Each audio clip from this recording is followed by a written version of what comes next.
The gentleman from Fairfax, Mr. Albo.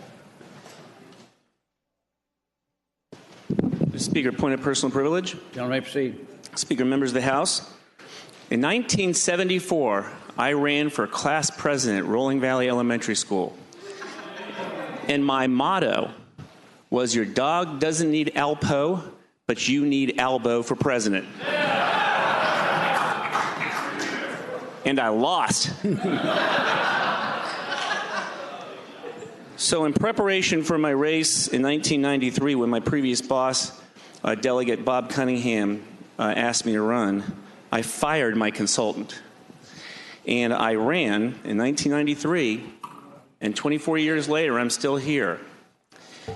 I expect that I would win in November too. But it's with heavy heart, I can't believe I'm saying this, I am announcing my retirement. So, look at Rob's face, he's smiling behind those, behind those hands. And then if I look over the gentlelady from Alexandria, who's shock and horror that Rob Bell might be chairman of courts. Say it isn't so. So before all the internet people and the Twitter people start putting their stuff out, I'm just going to tell you straight up why, so everybody knows why. And the bottom line is this: I just cannot financially do it anymore. I cannot take 80 to 100 days off a year, off work, and come down here. It's plain and simple. I still love the job, but you know, I can't make enough money to be able to continue my public service. And after I came to that realization, some other things came to mind. So remember, I've been doing this for 24 years in what would be considered a competitive district, so it just never ends. And I have not been able to go on spring break with my kid ever. Why? Because my great law partners at Albo and Oblime hold the fort down in January and February, and April comes or March comes and they want to go on spring break, and I got to hold the fort down. It's my turn. And then this year, family always goes to 4th of July vacation. Well, 4th of July is in the middle of the week, so I can't go until Thursday because I've got to be in a 4th of July parade. And then in August, Rita's family is going out and they're taking Ben out west to go see some national parks. Guess what? I can't go because I got to knock on 8,000 doors. And it came to the point that I said, you know, I just don't want to do it anymore. I mean, I love the job, but I don't want to do what it takes to get here. And the third thing is this, and one of my favorite retirement speeches of all times was Ed Scott. And he said, it's not my seat. And it's really true. It's not Dave Albo's seat in the House of Delegates. It's a people of the 42nd District seat. And there are lots of wonderful, really sharp people. I don't have a monopoly on all the good ideas. I've had some dumb ideas too, but I don't have a monopoly on the good ideas. So I'm reading this book by about the Wright brothers, and Wilbur Wright has a famous quote, and he says, if you want to know how to be successful, pick 2 great parents and grow up in Dayton.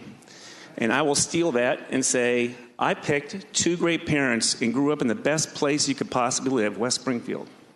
I got a fantastic education in Fairfax County, University of Virginia, University of Richmond, and everything that I have is due to that.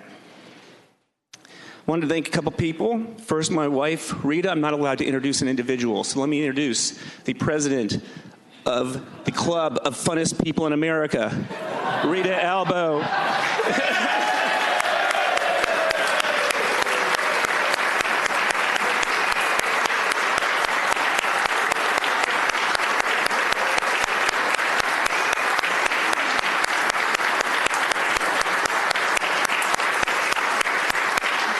So talk about community service.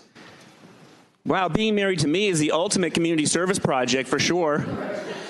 She has kept the house going and kept my family going when I'm down here. And my boy Ben, who'll be watching this later, he works in my office, he stamps letters, he stuffs envelopes, and when he was at 6, which was a number of years ago, he said, Daddy, I know why you always win. And I said, well, what's that? Because I'm really cute and I'm on your brochures. So I said, yeah, you got it. My dad, a lot of people don't know, my dad has been my campaign treasurer from the very beginning, and they're watching on TV tonight with all other 3 people watching it in America. And my mom is my secret weapon. I know a delegate from Wise, Mr. Kilgore, would agree. See, every time you guys send out nasty mail about Dave Albo, you just lost. Want to know why? Because my mom goes crazy. And she calls up her friends and she says, I've got a bottle of sherry and I got a bottle of scotch. Come over to the house. We're stuffing letters. And they just crush my opponents with mother power. Let's hear it for mother power.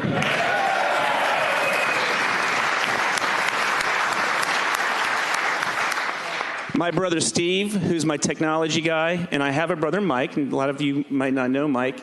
He is a poet, performance artist, and author, and he contributes to my campaign by staying in New York City.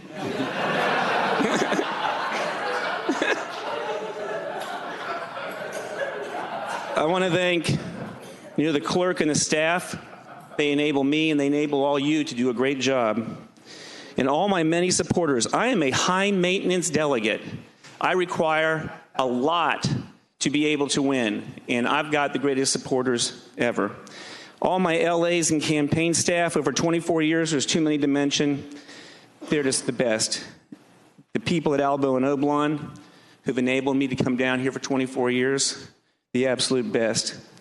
Bob Cunningham, who passed away as a delegate, who asked me to run, and my mentor, Tom Davis. So I feel like I grew up here. For those of you who knew me when I was in my 30s, I was a wild man, I'll admit it. But I always went by the rule that I learned at UVA. You work hard and you play hard. And every year I was down here, though, things got actually more and more interesting. And I just found it fascinating to be able to help somebody in your district, to do things that you all helped me do, where we give kids medicine who have epilepsy, to be able to build roads, put child molesters in prison, build a new high school, and to see your words in the Virginia Code. Well, actually, I used to have a higher regard for that until I knew myself, and then my words are in there. But it is still pretty cool to see your own words in the Virginia Code. I've also seen a lot of tragedies, over 24 years. I think it was 10 of my constituents got incinerated in the Pentagon in 9/11. Leslie Sherman gunned down by the terrorists at Virginia Tech. Too many friends of mine who've been killed in Afghanistan and Iraq. And I've seen a lot of extreme successes, and these are ones that you don't read about in the paper, but you all have them too. But athlete who wins a gold medal, remember we gave her a resolution this year. Local Little League team in Springfield that actually went to the World Series. West Springfield High School dance team who was on American Got Talent finals. And my favorite thing that I love this job the most is when the little kids come and see the art on my walls. And I know you guys know it because when I'm taking the pictures next to it, you're always going, behind my back, making fun of it. But I know you're just kidding. But these kids love it, and they think they're pictures in the Louvre, But the best part about it is, when especially the new immigrant families, they come and I bring them in here and they get to sit in their seat. And these parents can't believe it. They're like, wow, I'm sitting in a seat. And to me, it's not a big deal. But if you think about it, they would never be allowed to sit in their legislator's seat, because the government works for the government. Here, I said, the government is you. This is your seat. Of course you're allowed to sit in it. Why don't you sit down and push some buttons? You have a better voting record than me. So never in a million years, when I was an intern in 1986, did I ever think, number one, I'd be a delegate, and number two, that I actually chair courts. And Mr. Speaker, I want to thank you for trusting in me. I told you that in your retirement speech, but it's been a true honor. But I got to tell you something. You're retiring, right? Let's come clean about abuser fees, okay? So do you guys know?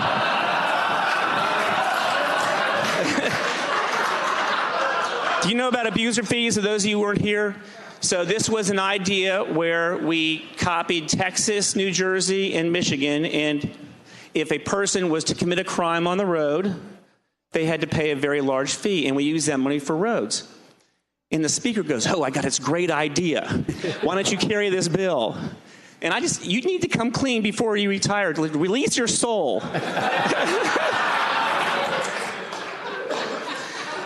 So I've always loved retirement speeches because we get to pass our jewels of wisdom. And this is where everybody goes, oh, time to do the internet.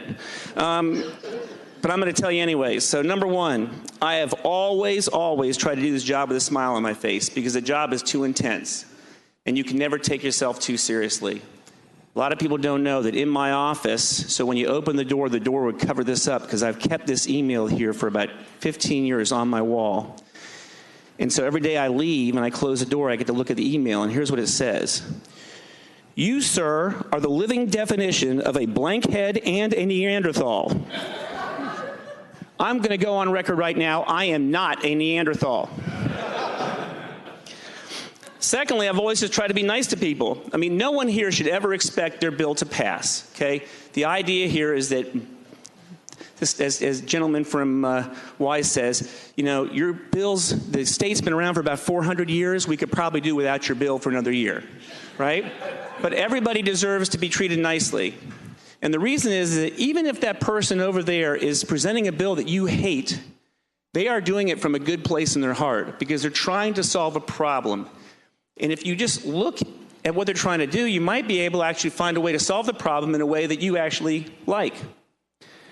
I was always kept in mind that my constituents could care less about morning hour speeches and politics, and that they just want solutions. And also, that nothing is black and white. Something may be very, very, very dark gray. It may be very, very, very light gray, but nothing is black and white. And you think about it. So, thou shalt not kill. That should be a black and white rule, but it really isn't, because you're allowed to kill in self-defense, and you're allowed to kill in war. And some people agree that you're allowed to kill for the death penalty. So even that is not black and white. And what you can do is you can get in somebody else's head and try to figure out what they're trying to do, and let's see if we can work a solution. Sometimes you can't, but sometimes if you give them a chance to try to figure out what they're trying to do, you can work a solution. So, to quote the gentlelady from Springfield, Delegate Watts, and in conclusion, which means I'm going to go on for 10 more minutes.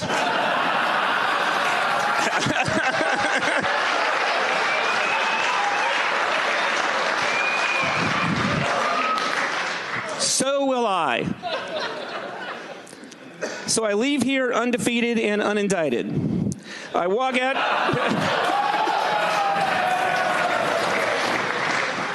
I walk out of here, the only reason I wanted to stay was to hang out with you all. I divide all of you up into two categories, weirdos and Lee Ware. Because, I think I've said this on the floor before, only weirdos would do this job.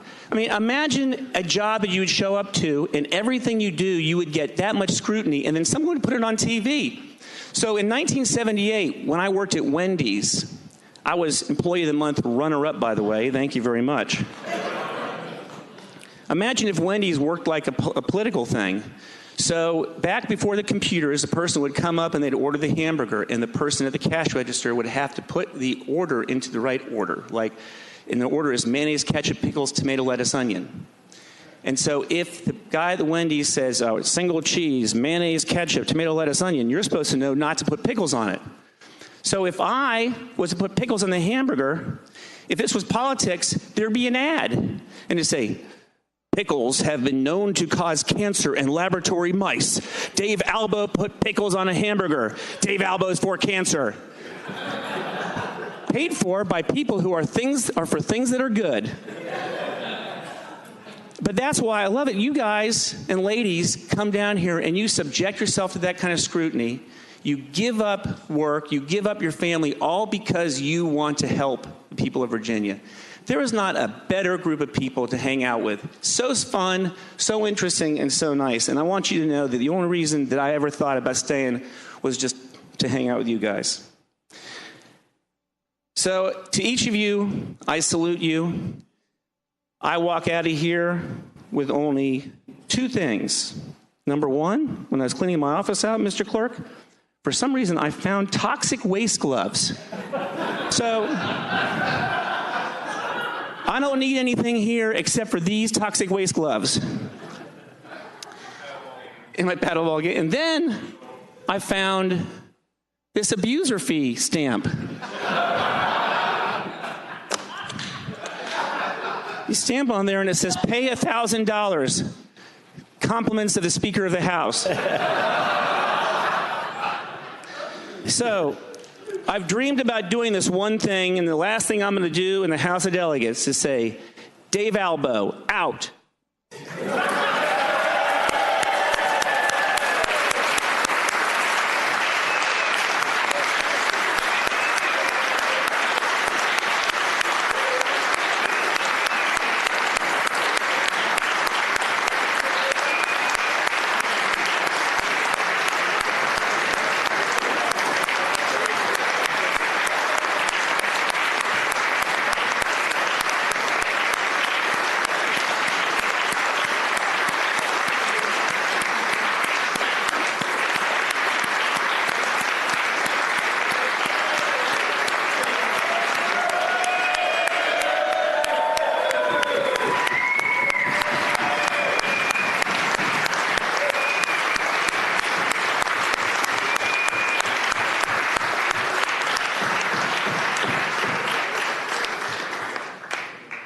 David, you have made your mark down here.